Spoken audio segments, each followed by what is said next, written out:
Depuis les années 1990, beaucoup de moutons noirs, donc de gens qui ont trouvé, qui n'ont pas pu réussir ailleurs, mais qui ont trouvé que le raccourci pour réussir dans la vie, c'est la profession de journaliste.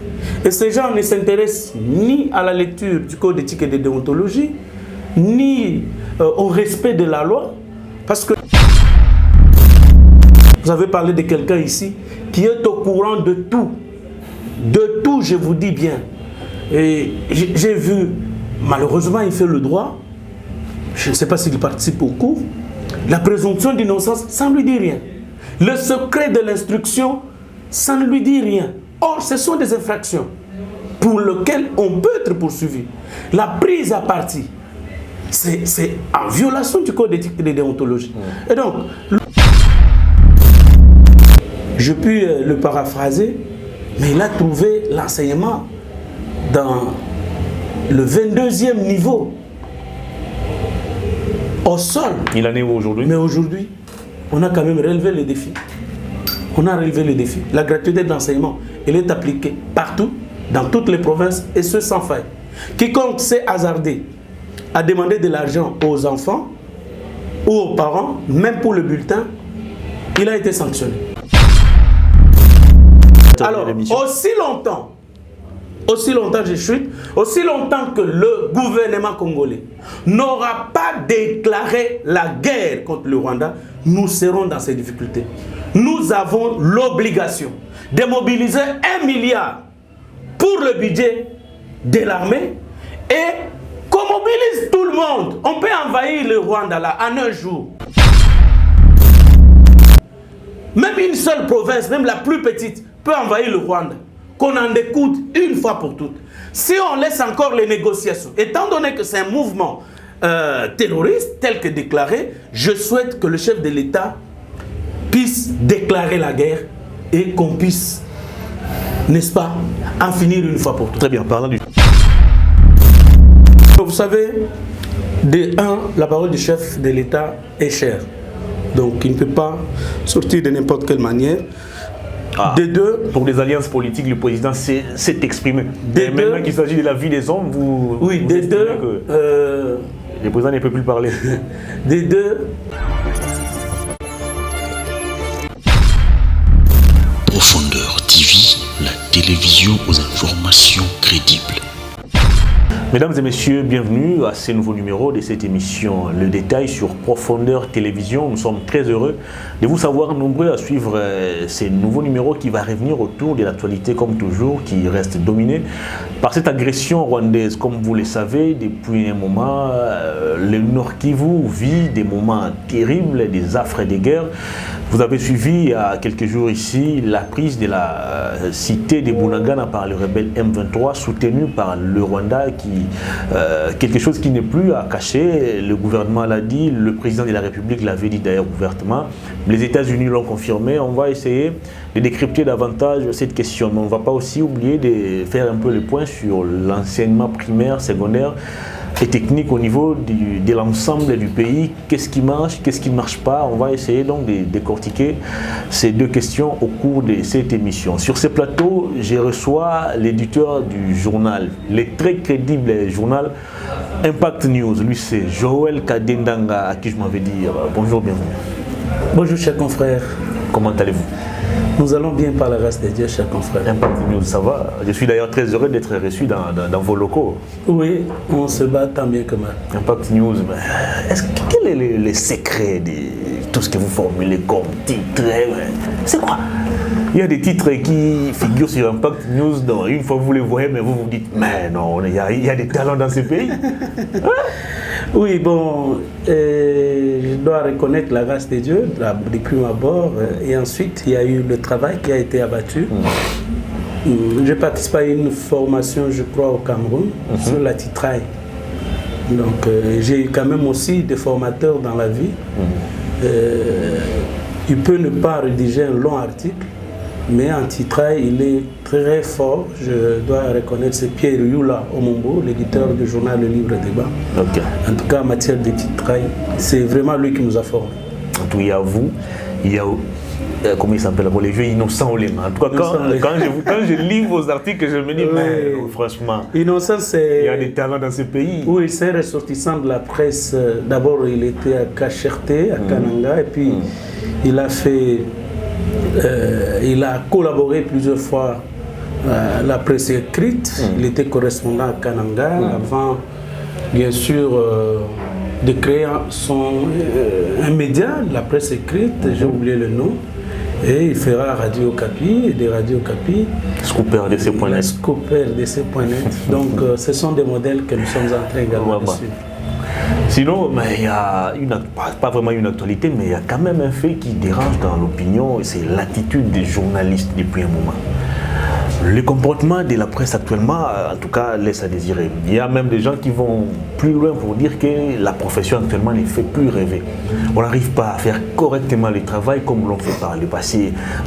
Des monuments comme les Kibambi Shintoa, des Kassomo Mwema, des Stéphane Kitutu, des Polydor Moboya et tous ces gens. Et actuellement, la presse est vraiment catégorisée. Il y a des journalistes qui sont vraiment estampillés, tshisekidistes, fayoulistes, kabylistes, katoumistes. Et entre vous, il y a même des gens qui vont plus loin jusqu'à envoyer des gens en prison, organiser des plateaux, rien que pour s'attaquer aux confrères. Comment vous analysez aujourd'hui l'attitude de la presse? Bon, merci pour la question. Il n'est pas toujours aisé de parler de soi. Exactement.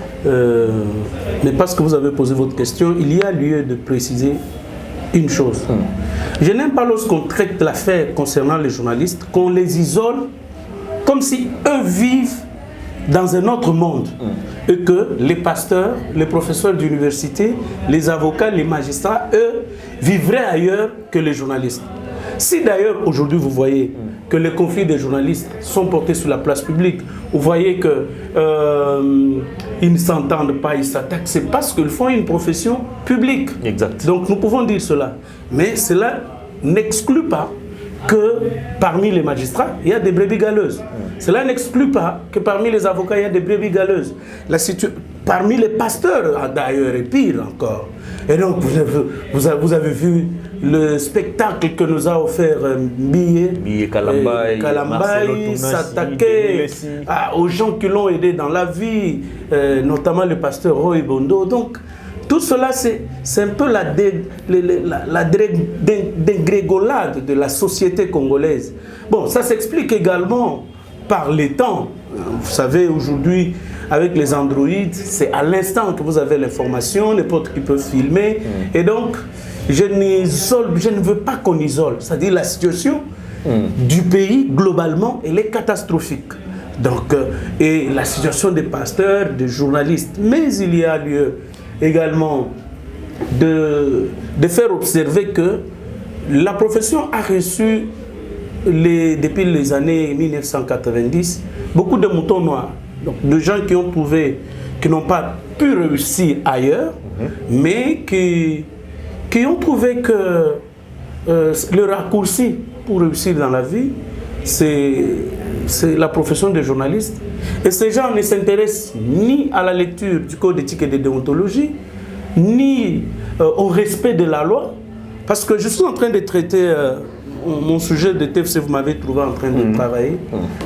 Mon cher, je traite sur la responsabilité pénale des journalistes en droit positif congolais. Vous verrez que, heureusement, que beaucoup de gens ne vont pas en justice contre les journalistes. C'est ainsi que vous voyez les gens libres. Mais en effet, quand vous regardez toute infraction commise par voie de presse, non, beaucoup de gens seront en prison. Les gens vous violent, la présomption du non-sens. Vous avez parlé de quelqu'un ici qui est au courant de tout. De tout, je vous dis bien. Et j'ai vu, malheureusement, il fait le droit. Je ne sais pas s'il participe au cours. La présomption d'innocence, ça ne lui dit rien. Le secret de l'instruction, ça ne lui dit rien. Or, ce sont des infractions pour lesquelles on peut être poursuivi. La prise à partie, c'est en violation du code d'éthique et de déontologie. Et donc, lorsque vous vous intéressez à une profession des gens, parce que c'est une profession ouverte, elle n'est pas fermée comme la médecine, comme le droit. Mais alors, quand vous arrivez, la moindre des choses, c'est lire la Bible de cette profession-là que de venir pour torpiller tout. Et troisième raison, c'est l'introduction d'une gangrène dans la presse de Kinshasa. Cette gangrène-là détruit la presse à Lubumbashi, d'ailleurs par des conflits d'intérêts, et la même gangrène a atterri à Kinshasa. Et lorsque cette gangrène, parce que l'origine de son argent, elle est criminelle, donc quand quelqu'un bouffe seulement son argent, qu'il s'agisse des journalistes, des politiciens... De qui vous parlez? Je parlais d'une gangrène. Et donc, vous verrez que dès que la personne là arrive dans votre vie, dans votre profession, le tout se gâte. Voilà un peu les trois raisons que je... Est-ce qu'il y a possibilité aujourd'hui de redorer cette image ternie des journalistes? Aujourd'hui, les journalistes, c'est quelqu'un qui n'aspire plus grand respect, c'est quelqu'un qui va accepter d'insulter les autres pour 50 ou 100 $. Est-ce qu'il y a possibilité aujourd'hui de redorer cette image ternie du journaliste? Je n'aimerais pas trop insister là-dessus. C'est comme si, en insistant sur ça, c'est comme s'il n'y a pas de meilleurs journalistes. Hervé, je ne vous ai jamais vu insulter quelqu'un. Je n'ai jamais vu Bakoumania, bienvenue. Je n'ai jamais vu Charlie. En tout cas, c'est comme si il la manque. Non. Il y a des gens dans ce pays qui continuent encore à vous respecter ce travail, cette profession. Donc vous n'allez pas me dire que Bakoumania, Serge Kabongo, donc vous ne les verrez jamais aller sur un plateau pour parler du mal d'un journaliste. Ça n'arrivera jamais. Vous ne le verrez pas aller contre quelqu'un ou s'illustrer par des injures ou la violation du code éthique. En tout cas, il y en a beaucoup. Il y a les Calémons, je ne veux pas... Donc, ils sont nombreux, en tout cas, qui font encore la fierté de cette profession. Et vous êtes là, vous faites rêver certains qui font l'IFACI, qui font les sciences de l'information et de la communication. Voilà un peu. Très bien, on va parler de l'actualité. Le ministre de l'EPST venait de passer quelques jours à Kananga, je crois. Question pour lui de palper un peu la situation sur terrain. Il est rentré ici, je l'ai vu récemment, vers Mongafula, je crois également. D'abord, est-ce que son affaire avec l'IGF a-t-elle pris fin ou ça continue toujours? On a vu à un moment donné une sorte de passe-d'armes entre les ministères de l'EPST et l'Inspection générale des finances. Est-ce que cette affaire a été tirée au clair? Je dois vous avouer que jusqu'aujourd'hui, l'IGF n'a jamais clôturé ce dossier-là. Oh. Je vous donne l'information. C'était une précipitation qui ne se justifiait pas parce que le dossier n'était pas encore clôturé. C'est à peine il y a 2, 3, 4 jours qu'il a envoyé le rapport pour que maintenant le ministère fasse sa note d'observation. Ah bon? Parce que comment est la procédure? Quand l'inspection générale des finances vient enquêter chez vous, elle finit, elle établit son rapport. On vous envoie, vous, l'incriminé, ce rapport, vous faites votre note d'observation. Ce n'est qu'après cette étape que maintenant l'IGF va voir s'il y a des faits infractionnels. S'il y a les faits infractionnels, alors il transmet le dossier au chef de l'État et par devant les instances judiciaires. Ce que l'IGF n'a jamais fait. S'il y a des fautes administratives, l'IGF aide les gestionnaires à les corriger. Mais c'est ce qui n'a jamais été fait. Et ce, c'était en violation. Même tous les journalistes qui criaient, c'était en violation du principe de la présomption d'innocence. Vous ne pouvez pas crier sur la tête de quelqu'un qui l'a détourné. Le premier dossier, celui de 16 millions. On en est où? Le ministre Tony Mwaba a été invité à l'Assemblée nationale, le ministre des Finances et lui-même l'IGF. Mais le ministre des Finances l'a chargé, lui, pour que c'est lui qui a fait bloquer le paiement de prestataires de TENAFEP. Et aujourd'hui, il a demandé que l'on puisse payer par la banque. Savez-vous que certaines banques, même Caritas, ne sont pas installées partout? Pour rejoindre des convois, ils gardent le salaire pendant 3 mois. Et ils payent. Or, le salaire a un caractère alimentaire. Mais maintenant, quand vous bloquez les gens 3 mois, les enseignants sont bloqués. Et dans la plupart des cas, pour ceux qui sont tout près, mon frère est enseignant, il habite à 100 mètres de là où il y a l'institution bancaire. Quand il doit partir alors pour venir chercher son salaire, aujourd'hui là il vient d'arriver dans la ville, il peut prendre 1 ou 2 semaines dans l'attente de ce salaire-là. Alors dites-moi, pendant ce temps-là, la scolarisation des enfants, on crie tous les jours ici, on crie tous les jours sur la qualité de l'enseignement. Vous voyez, il va instrumentaliser l'homme que vous avez reçu des grades d'éco, il va instrumentaliser comment il s'appelle, Transco. Il s'agit quand même d'un conseiller juridique d'une entreprise. Non, mais ça a été instrumentalisé. Le problème, c'est qu'on cherchait Tony Mwaba au sujet par exemple de Tenafep. Parce que vous avez posé la question, je n'aime plus revenir sur cette question-là. Mais écoutez, vous allez constater que quand il a été invité à l'Assemblée nationale, il va maintenant instrumentaliser les syndicalistes pour qu'ils mènent des actions contre le ministre de l'enseignement primaire secondaire. Mais c'est quoi l'intérêt de Jules Alinguetti de vouloir à tout prix clouer le ministre de l'EPST? Qu'est-ce qu'il lui va gagner? Bon, vous savez, je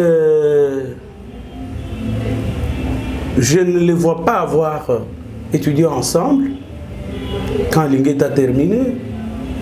Je crois que le professeur Tony Mwaba n'était même pas encore à l'université.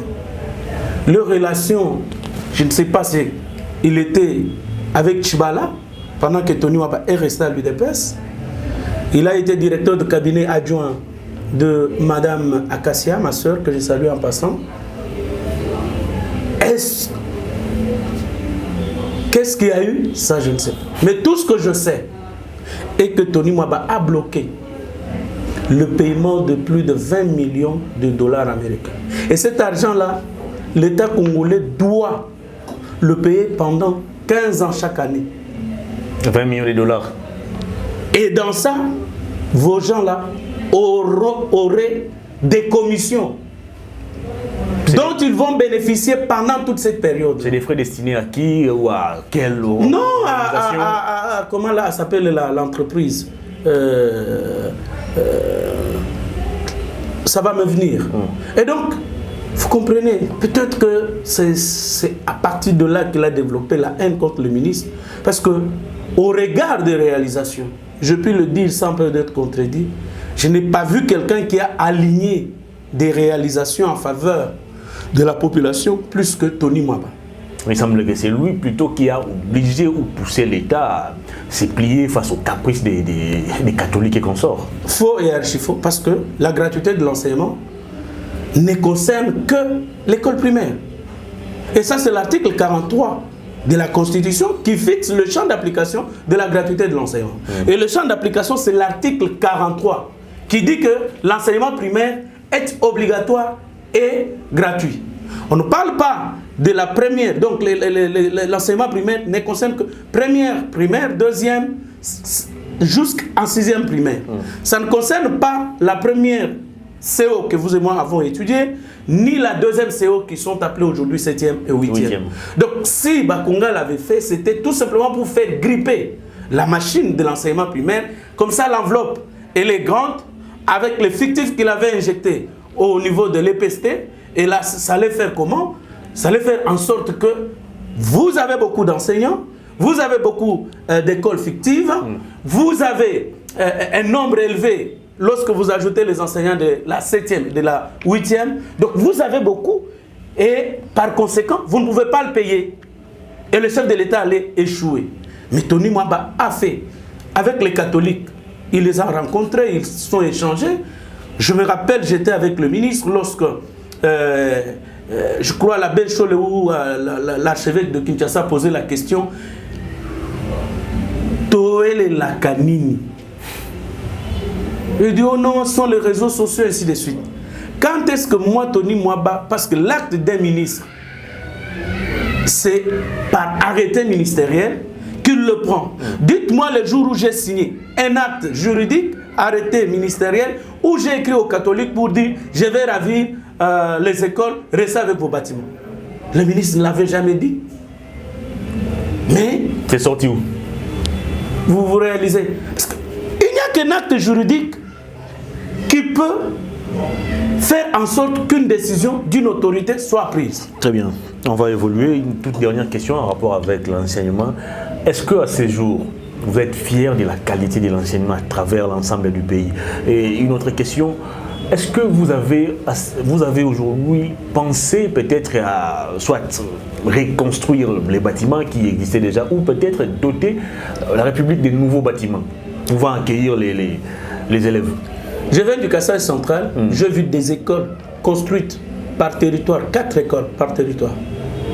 À Dibaya où les écoles ont été détruites, les écoles sont en train d'être construites par les fonds sociaux notamment et les partenaires et le gouvernement congolais.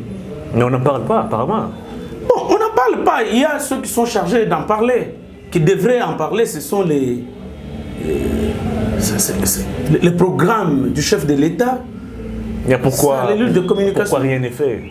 Mais nous, le peu de temps que nous sommes aux côtés du ministre, nous essayons peu à peu de donner les réalisations qu'il a faites et qui sont vérifiables et vérifiées. Est-ce qu'on ne risque pas demain ou après-demain de revenir encore avec cette histoire des 1000 écoles promises par Matata Pogno et qu'on n'a jamais vu jusqu'à ce jour? Non, en tout cas... vous parlez des écoles qui sont construites au niveau des Kananga, peut-être demain. Dans beaucoup de provinces, il y a beaucoup d'écoles qui sont construites. Je dis bien construites, pas réhabilitées. À Kinshasa, c'est combien? Même ici à Kinshasa, allez-y au camp Tchatch. Vous allez voir une école qui a été construite. Et la plupart des écoles sont demain. Je vous informe que le ministre sera à Mongaflo, comme vous avez dit, pour remettre les bancs en vue de résoudre le problème induit. Il les fera à titre personnel ou c'est... Non, c'est le gouvernement. C'est le programme du gouvernement, c'est le fonds de promotion de l'éducation et de la formation qui le fait. C'est une structure qui dépend du ministère de l'enseignement primaire, secondaire et technique. Très bien, on va parler de la guerre. Mais... Oui, pardon, je voudrais revenir sur la qualité de l'enseignement. Les problèmes de l'enseignement n'ont pas commencé aujourd'hui. Les problèmes de l'enseignement ont commencé depuis 1980. Vous allez voir. Mais aujourd'hui, je puis le paraphraser, mais il a trouvé l'enseignement dans le 22e niveau, au sol. Il en est où aujourd'hui? Mais aujourd'hui, on a quand même relevé le défi. On a relevé le défi. La gratuité de l'enseignement, elle est appliquée partout, dans toutes les provinces, et ce sans faille. Quiconque s'est hasardé à demander de l'argent aux enfants ou aux parents, même pour le bulletin, il a été sanctionné. Est-ce que la gratuité à elle seule suffit ou il faut aussi booster la qualité de l'enseignement? Oui, dans ce cadre, la formation des enseignants même. Oui, dans ce cadre-là, il faut noter que il y a un programme, il sera construit un institut d'apprentissage au métier d'enseignant. Exact. Ici au Congo central, à Banzangungu. Et les enseignants de l'école primaire, qui ne sont pas d'une manière générale encadrés ou recyclés, ils vont aller là-bas pour avoir leur qualification, être recyclés, être formés par cet institut, de la même manière que vous avez les instituts supérieurs qui forment les élèves de l'école secondaire. Alors, on va parler de la guerre, mais il y a une question qui me revient à l'esprit. Avoir un peu la situation de notre enseignement aujourd'hui, ça me renvoie un peu à faire une étude comparative avec ce qui se passe actuellement dans la presse. Cette histoire des moutons noirs.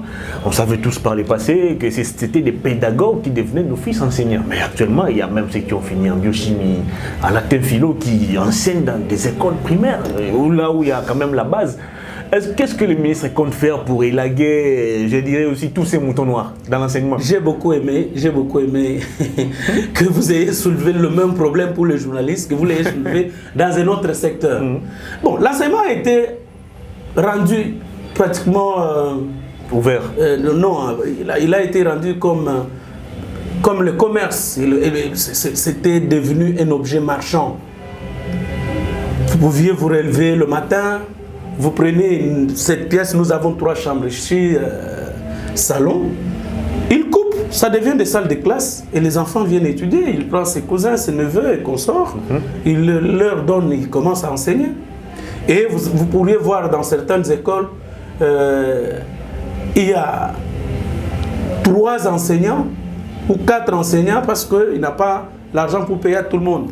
Alors, c'est pour vous dire que la chute de la RDC ou son inhumation n'a pas commencé avec Félix-Antoine Tshisekedi Tshilombo.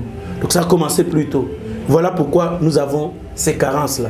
Et encore une fois, je reviens pour dire, parler trop mal ou insister, c'est comme si nous n'avons pas également des bons enseignants. Donc parmi les mauvais, il y a quand même du blé. Mais vous savez quand même aujourd'hui, la qualité de l'enseignement au Congo pose un sérieux problème. Vous n'avez qu'à voir les stagiaires que vous recevez ici par exemple. Bon, mais de ces stagiaires-là, il y a ma fille qui est en 6e. Je peux vous donner, elle peut vous faire un SMS. Vous allez apprécier. Elle a étudié ici, elle n'a pas étudié à l'étranger. Et donc, c'est pourquoi je vous dis qu'il y a des enseignants qui sont encore consciencieux, qui sont encore dans le respect, respectueux.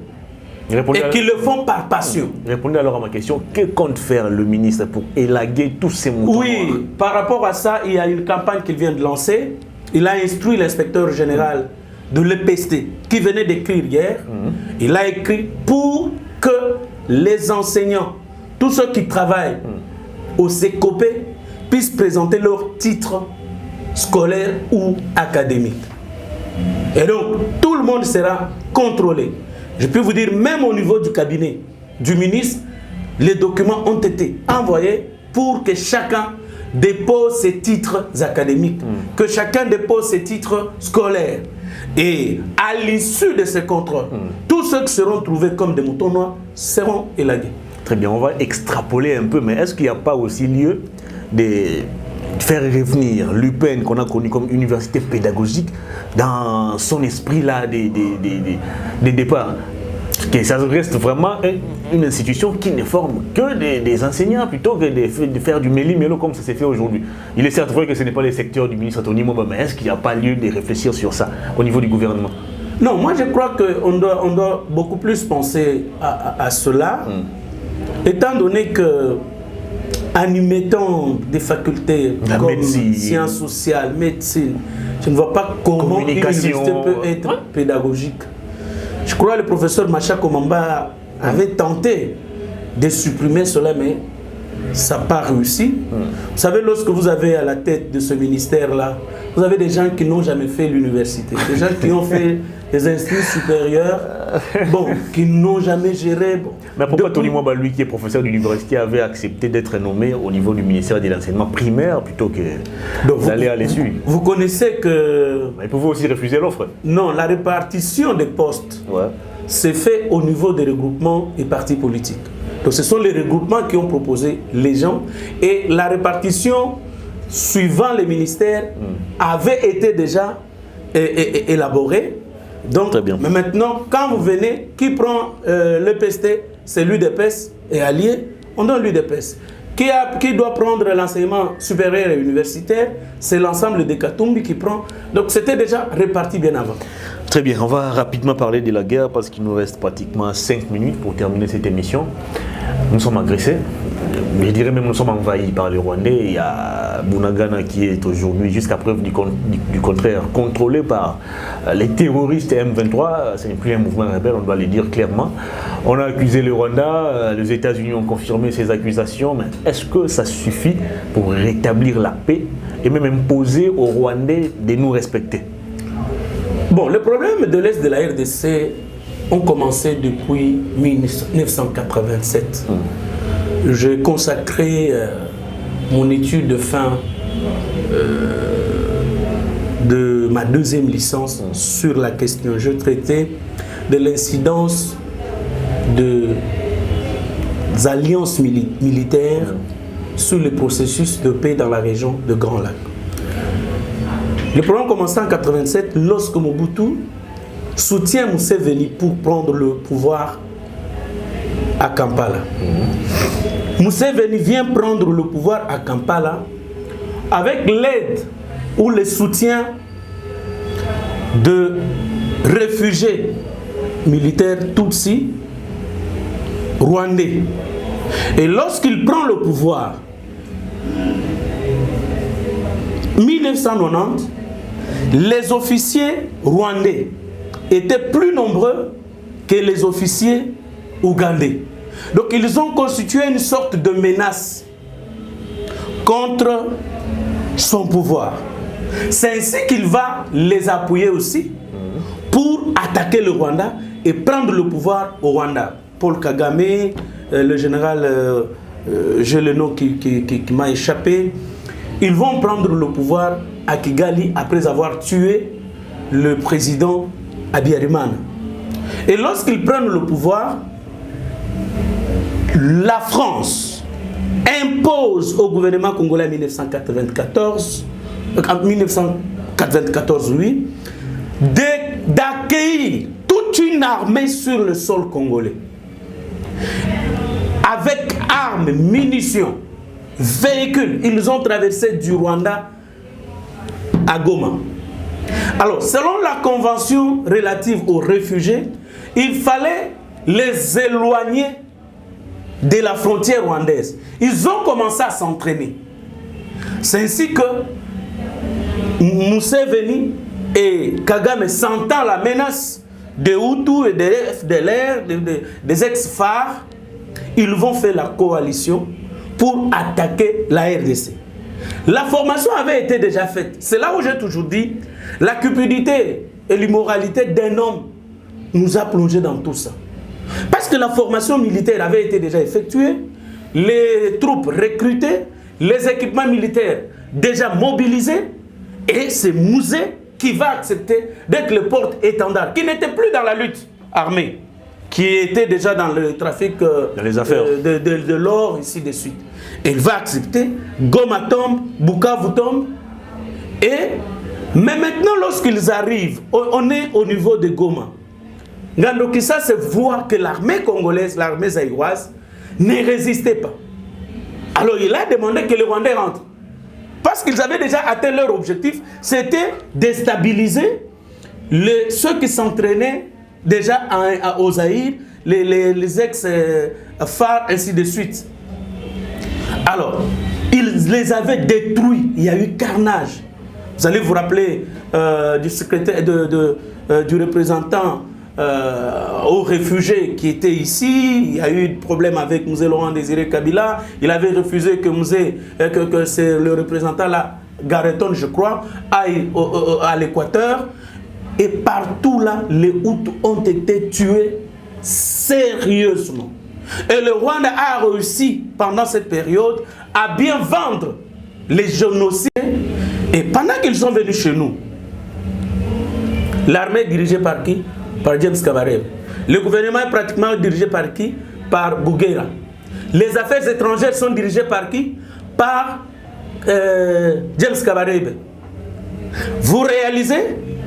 Ils vont placer... Bizima plutôt. Et Bizima Kara, merci. Oui, Bizima Kara.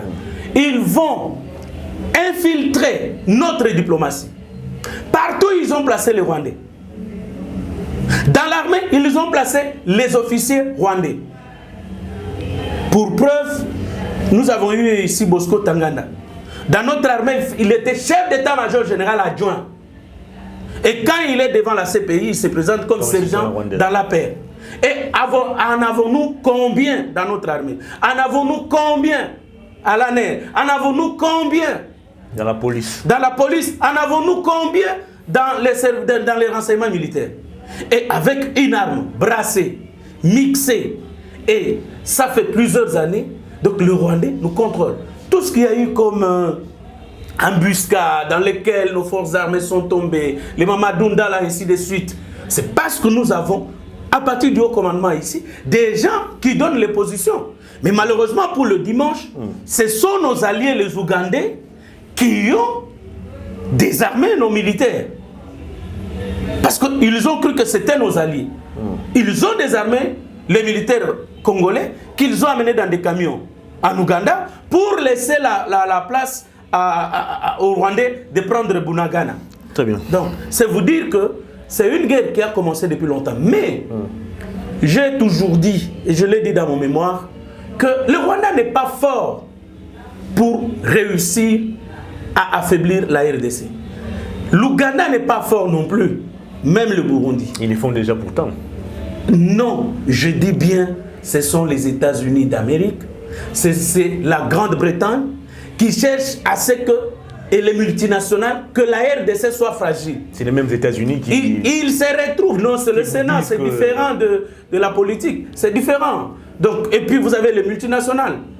Les États-Unis, vous avez des États-Unis, vous avez les États-Unis du pouvoir et vous avez les États-Unis des multinationales. Ce sont les multinationales qui profitent du désordre en RDC pour facilement piller les ressources que nous avons ici. On va terminer l'émission. Aussi longtemps je chute, aussi longtemps que le gouvernement congolais n'aura pas déclaré la guerre contre le Rwanda, nous serons dans ces difficultés.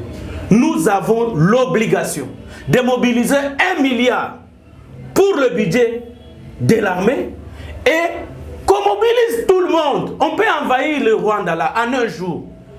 Même une seule province, même la plus petite, peut envahir le Rwanda. Qu'on en écoute une fois pour toutes. Si on laisse encore les négociations, étant donné que c'est un mouvement terroriste tel que déclaré, je souhaite que le chef de l'État puisse déclarer la guerre et qu'on puisse, n'est-ce pas, en finir une fois pour toutes. Très bien, parlant du chef de l'État, il y a une question qui me vient à l'esprit et c'est par là qu'on va d'ailleurs boucler cette émission. On a vu le président de la République s'exprimer à la nation, s'adresser à la nation à 2 ou 3 reprises quand il s'agissait de rompre avec le FCC. Mais depuis la prise de Bunagana, ça fait pratiquement 3 ou 4 jours, on n'a pas vu le président s'adresser à la nation. Les porte-parole du gouvernement, silence radio, au niveau des affaires étrangères, même à la primature, idem. Comment vous expliquez aujourd'hui ces silences? Non, vous savez, la parole du chef de l'État est chère. Donc il ne peut pas sortir de n'importe quelle manière. De 2, pour les alliances politiques, le président s'est exprimé. Et maintenant qu'il s'agit de la vie des hommes, vous estimez que le président ne peut plus parler. Des 2, le travail est fait au niveau international également. Où il faudrait que l'on qualifie le fait, que l'on reconnaisse que la RDC est agressée. Et cela, c'est au niveau des Nations Unies. Mais nous y avons là-bas également la communauté internationale, des hypocrites et des gens qui accompagnent pratiquement le Rwanda. Pourtant, vous continuez de vanter la diplomatie agissante du chef de l'État. Elle a produit beaucoup d'effets, ça il faut le reconnaître. Elle a permis quand même que depuis que le chef de l'État a pris le pouvoir jusqu'à aujourd'hui, il y ait la calmie dans l'Est. Hein? C'est quand il a décidé pour l'état de siège que vous avez entendu que le M23 se sentant en insécurité, le Rwanda a voulu encore réveiller son bouc émissaire. Très bien. Et donc, je crois qu'au moment opportun, il parlera. On a terminé l'émission. La caméra est là devant vous. Votre dernier message au public et on va se séparer. Non, en tout cas, l'unique message pour l'instant, c'est que le chef de l'État doit s'armer en tant que commandant suprême des forces armées de la République démocratique du Congo, commandant suprême de la police nationale congolaise, pour engager la nation dans une guerre. Donc, soit qu'on en finisse une fois pour toutes avec le Rwanda, et je crois que c'est la seule solution que nous avons. En dehors de cette solution-là, la diplomatie, on a échoué. Même Kagame lui-même a reconnu que la diplomatie a échoué. Kagame a besoin de l'espace. La Grande-Bretagne, vous avez appris hier. Oui, l'annulation du vol. L'annulation du vol. Kagame a le trop plein chez lui. Il ne sait pas récupérer les réfugiés Hutus. Où est-ce qu'on va placer les sans-papiers de la Grande-Bretagne? Vous ne voyez pas que c'est toujours gommant. C'est ainsi que quand vous regardez les atrocités commises dans l'est de la RDC, donc vous voyez, on coupe quelqu'un les mains, on lui arrache le sexe. Le problème, c'est le terrorisme pour que les gens quittent l'endroit, le laissent vide et qu'ils installent les chefs coutumiers comme ils l'ont fait au niveau du Sud Kivu. Je crois qu'on doit engager la guerre et nous attendons que nos frères Moïse Nyarugabo, nos frères Azarias Rubero puissent publiquement condamner l'agression de la RDC. Ouais, le président de la République ne l'a pas fait, vous attendez que Rubero puisse le faire? Non mais ils doivent être patriotes, c'est le moment où ils doivent nous prouver qu'ils sont avec nous. Voilà. Très bien. Cette émission est terminée. Grand merci à vous pour votre disponibilité. C'est moi qui vous remercie pour les efforts fournis. Je m'étais interdit un peu d'être dans les médias, mais vous m'y avez obligé. Et merci pour l'intérêt à notre modeste personne. Merci beaucoup. Je rappelle et bonne chance à Profondeur Télévision. Merci beaucoup. Vous avez nos encouragements et notre accompagnement. Merci. Je rappelle que vous êtes patron d'Impact News, même si vous n'aimez pas l'appellation patron. Ça me suffit. C'est les concepts en vogue actuellement dans la presse. Non, je suis journaliste, ça me suffit. Très bien. Cette émission est terminée, mesdames et messieurs, à toutes et à tous. Merci de l'avoir suivi. Au revoir.